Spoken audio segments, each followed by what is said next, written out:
Cancer Healer Center, a new beginning.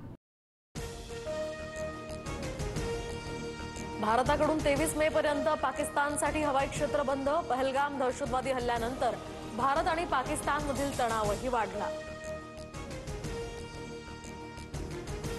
Pakistan सरकारकडून पाकिस्तानी नागरिकांना दिलासा. पुढील आदेशापर्यंत पाकिस्तानी नागरिक अटारी बॉर्डरवरून पाकिस्तानात जाऊ शकतात. एनआयएचे डीजी सदानंद दातेंकडून बैसरन व्हॅलीत तपासाचा आढावा. प्रत्यक्षदर्शींना घेऊन एनआयए पथक बैसरन व्हॅलीत. पहलगाम हल्ल्याच्या संपूर्ण कटाची माहिती असणाऱ्या टूलकिटची एनआयएकडून चौकशी सुरू. टूलकिटमध्ये प्रवासाचा मार्ग, राहण्याच्या ठिकाणासह सुरक्षा एजन्सीज पासून बचाव करण्याची रणनीती होती.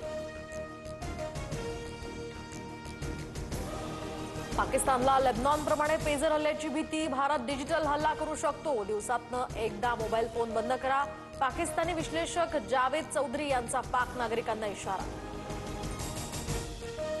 पहलगाम हल्ल्याच्या 2 दिवस आधीच दहशतवादी बैसरन व्हॅलीत पोहोचले. एनआयए तपासात माहिती समोर. 180 पेक्षा जास्त स्थानिकांची एनआयएकडून चौकशी सुरू.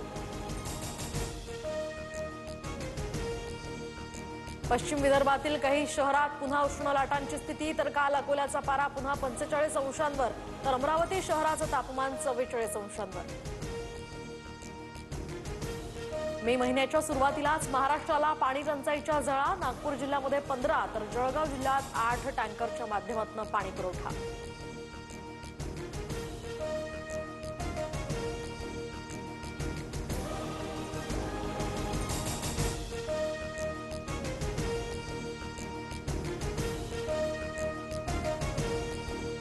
Cancer Healer Center, a new beginning.